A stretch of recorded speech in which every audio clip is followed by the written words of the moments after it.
Test की जानब चलते हैं जो कि है ऐश कंटेंट। तो ऐश कंटेंट के लिए हमें सैंपल को ग्राइंड करना होगा।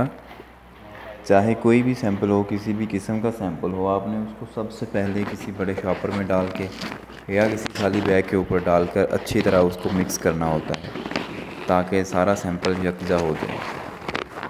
तो सैंपल मिक्स करने के बाद हमने उसे ग्राइंड किया। हमारे पास एसएस का ग्राइंडर है, आप कोई भी ग्राइंडर ले सकते हैं। सबसे पहले आपने ग्राइंडर को अच्छे से साफ़ कर लेना है ताकि किसी भी किस्म का और कंटेंट इसमें शामिल ना हो जिससे रिज़ल्ट में फ़र्क आए। तो हमने गंदम का सैंपल ग्राइंडर में डाला और उसे ग्राइंड होने के लिए चला दिया।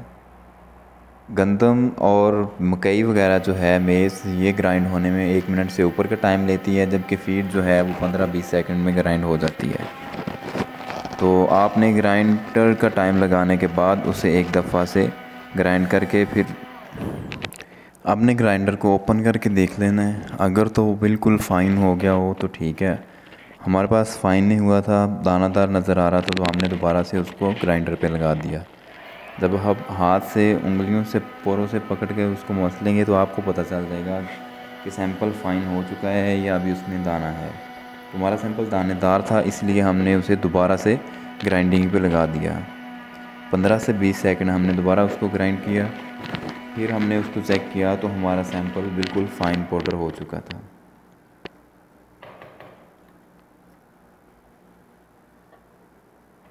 आपने अच्छी तरह से ढक्कन को भी साफ़ कर लेना, क्योंकि अक्सर पाउडर वगैरह जो होता है वो ऊपर ढक्कन के ऊपर लगा रह जाता है और लोग उसे छोड़ देते हैं, जिससे रिज़ल्ट में फ़र्क आ जाता है। आपने अच्छे से ढक्कन को और ग्राइंडर को दोनों को साफ़ करना है। साफ़ करके आपने उनको किसी सैंपल बैग में निकाल लेना है और उसको अच्छे से मिक्स करके ठंडा करना है। आपको पता होना चाहिए कि जब भी आप किसी सैंपल को ग्राइंड करते हैं 1 मिनट या 1 मिनट से ऊपर, तो वो गर्म हो जाता है, हीट अप हो जाता है सैंपल। और इतना हॉट गर्म सैंपल हम लगा नहीं सकते क्योंकि रिज़ल्ट में डिफरेंट आ जाएगा। तो इसीलिए हमने सैंपल को 10 मिनट ठंडा करने के बाद अब हमने एक खाली क्रूसिबल ली। जिस तरह से हमने खाली पैट डिश ली थी उसी तरह से हमने एक खाली क्रूसिबल ली। क्रूसिबल का हमने फ़र्स्ट वेट लिख लिया। फ़र्स्ट वेट आपने लिखने के बाद स्पैचुला की मदद से सैंपल को अच्छे से मिक्स किया और स्केल को टेयर कर दिया। टेयर करने के बाद आपने 2 ग्राम सैंपल का वेट लेना है। 2 ग्राम, आप 1.5 से 2 ग्राम सैंपल का वेट ले सकते हैं और उसको आपने सेकंड वेट के नाम से लिख लेना है, जो कि आपका सैंपल वेट होगा। तो इसको अब अपने क्रूसिबल को उठा के हमने रख दिया फर्नेस में 2 घंटे के लिए। 650 डिग्री सेंटीग्रेड पे आपने फर्नेस को सेट कर लेना है। बल्कि इसमें एक पॉइंट है कि आपने इसको पहले हीटर के ऊपर स्मोक फ्री करना है। हीटर के ऊपर आपने रखना है 10 से 15 मिनट, जिससे बिल्कुल ये इसकी स्मोक ख़त्म हो जाएगी। स्मोक फ्री करना है। हमारे पास हीटर नहीं था, इसलिए हमने इसको डायरेक्ट फर्नेस पे रख दिया। उसमें रखने का तरीका ये है कि आपने पहले फर्नेस को 650 पे सेट कर लेना है। जब उसका टेम्परेचर पूरा हो जाए तो फिर आपने रखना है। अदरवाइज़ अगर आप कम टेम्परेचर पे रखोगे तो स्मोक आपके रूम में हो सकती है। स्मोक से बचने के लिए आपने फर्नेस को 650 पे करके फिर रखना है। तो 2 घंटे पूरे होने के बाद हमने ऐश को बाहर निकाला। हमारी ऐश बिल्कुल से तैयार हो चुकी थी और हमने उसे डेसिकेटर में ठंडा होने के लिए रख दिया।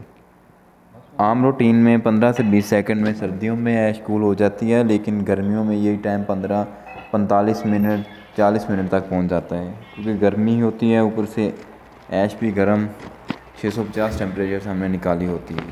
तो 45 मिनट ठंडा होने के बाद हमने ऐश को लिया और उसका वेट करना शुरू कर दिया। हमारे पास 2 से 3 सैंपल थे। हमने उसको बारी बारी से वेट किया और साथ हमने कैलकुलेट की। मैं कैलकुलेशन आपके साथ शेयर कर देता हूँ लास्ट पे और बता देता हूँ कि आपने किस तरह से करनी है। अगर फिर भी आपको कोई मसला मसाइल आ रहा हो तो आप हमें कमेंट्स में पूछ सकते हैं, या आपने फीड मिल के रिलेटेड या ऑयल मिल के रिलेटेड कोई भी टेस्ट आपने करना हो तो वो भी आप कमेंट्स में बता सकते हैं। हम उस टेस्ट के बारे में आपको वीडियो बना के अच्छे से गाइड कर देंगे, या हो सका तो आपको पर्सनली भी गाइड कर सकते हैं। तो हमने ऐश का सब का वेट लिख लिया। ये हमारे पास थर्ड वेट आ जाएगा। हमने सभी ऐशेस का थर्ड वेट लिख लिया और साथ कैलकुलेशन कर ली।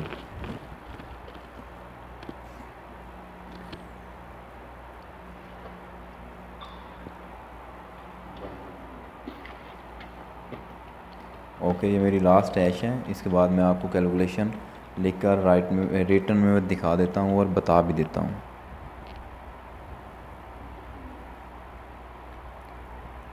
चलें, ये मेरा कंप्लीट हो गया। चलिए कैलकुलेशन की तरफ चलते हैं।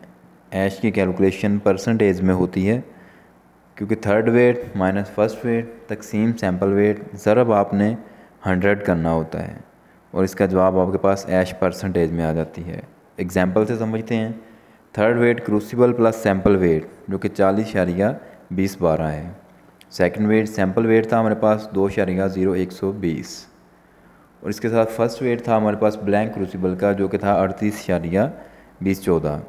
तो इसका कैलकुलेशन जो थी इसकी वो होगी 0.99% ऐश आ गई। कैलकुलेशन को उम्मीद है आपने अच्छे से समझ लिया होगा। थर्ड वेट को आपने फर्स्ट में से माइनस करके सेकंड वेट के ऊपर डिवाइड कर देना है और 100 से मल्टीप्लाई करने के बाद आपके पास परसेंटेज में ऐश निकल कर आ जाएगी। तो बहुत शुक्रिया आपका वीडियो देखने का। अस्सलामु अलैकुम।